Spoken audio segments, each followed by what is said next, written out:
What's up YouTube, this is Ringo from TOK, and today we are finally up to the last TOK question analysis, question 6. But obviously, remember to hit that subscribe button, notification bell, because we are going to record more video regarding education, especially IB. So yeah, just to let you guys know that I'm actually competent in teaching, or confident in teaching psychology, TOK, geography, math, and a bunch of other subjects. So that's the fun bit. So remember to contact me if you guys need, contact.edsphere@gmail.com. And if you want me to look over your TOK draft, TOK essay, or you need some consultation on your essay, do feel free to email me and then we can discuss the details of it. So, without further ado, let's jump right into the last question. So this last question is actually quite quick, quite easy. I mean, if you don't want to use too much of your brain power, too much time on the 1600-word essay, I would choose this one. Yeah. So the question says, robust knowledge requires both consensus and disagreement. Discuss this claim with reference to two areas of knowledge. So we're going back to these normal wording of the question where it says, talk about the areas of knowledge. Okay, so robust knowledge, and then we're going to have this word. Okay, actually, specifically, I'm actually gonna circle this. All right, so here we go. So what is robust knowledge is my first question. Well, there's different types of knowledge, but why robust? Well, robust, what is it possible type of knowledge? Is there abstract knowledge? There could be. And what makes knowledge robust? Is it that it can withstand the test of time? Or is it because that, you can't find things wrong with it? We can't prove it wrong, maybe? We don't know if it's right, but we can't prove it wrong. Could talk about that. So, yeah, for example, like I said, some things may not be illegal. Something might not be legal, but it doesn't exactly mean that it is illegal. So, robust knowledge could be that little shades of grades in between. So then, my question is, what's consensus and disagreement?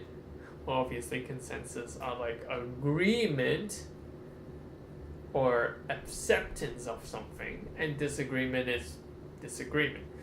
First question, can consent exist without disagreement? Well, if you are going to consent at something, obviously there are disputes. When there are disputes, then you figure out the dispute or the differences or the disagreement, and then you come into consensus. So I think it's a silly question. I mean, if you have consensus, that will mean that it originates from disagreement. So then they come hand in hand with each other, which makes life easier. So robust knowledge do need consensus and disagreement. That's how simple that logic is. But what about the other way?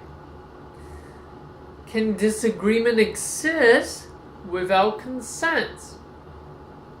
Well, this kind of sounds like a circular argument, but it is possible. You can have disagreement and it's seen as the lack of consent, so you can remain disagreement. My question is, the further question will be, is it still robust knowledge without consent? So here we go. For those psychology students out there, what causes depression is my question. What causes depression? What causes abnormal disorder? People argued it from the biological sense, cognitive sense, social cultural sense. These are disagreement in what the root cause of depression or any abnormal disorder is. So these are disagreement. Or is it?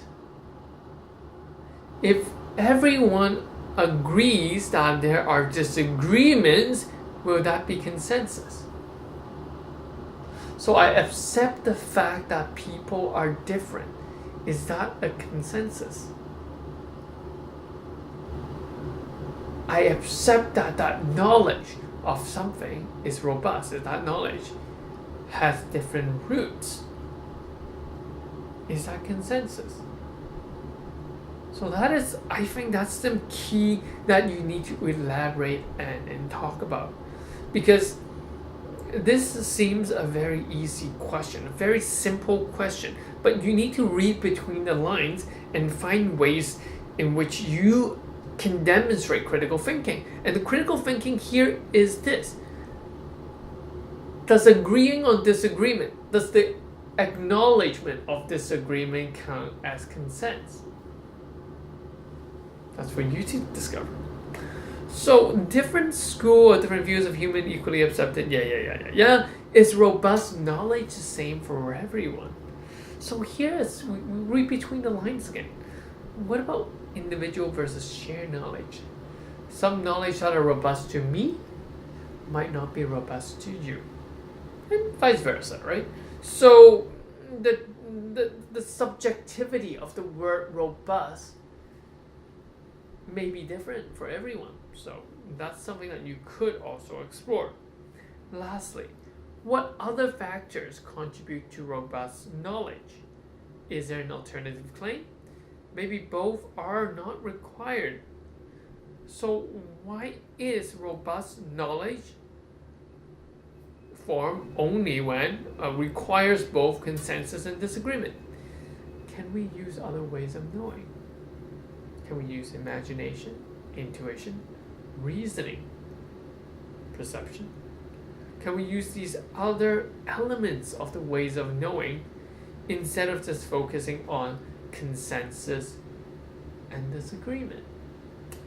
Because you need to understand personal knowledge can be robust, but it doesn't need to come into consensus nor disagreement. Okay, some knowledge can be robust to you. For example, an individual that believes in a certain religion, that is a very robust knowledge in how they act or how the knowledge about their God. But the question is, does it really need consensus? Does it really need disagreement for you or for that individual to believe in God? Totally no. Could be faith. Could be other ways of knowing that individual have that feeds into the robust knowledge of his own personal view. So that's it. So this question is actually very, very straightforward. And chances are that you might not even need to use 1,600 words to write this essay. But then you have to obviously go through the two areas of knowledge and just compare and contrast. So this is a very classic TOK question that has been coming up in came up the previous 5 years, something like that. So that is it.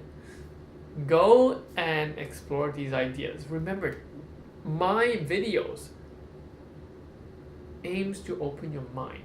I'm not trying to impose a way that you must write a TOK essay, and I'm not imposing that there is a way to write TOK essay. Simply, there just isn't. It's just that you have to explore different view. So that's it. Go write essay. Email me if there's any question. Peace out for now. This is Ringo from EdSphere.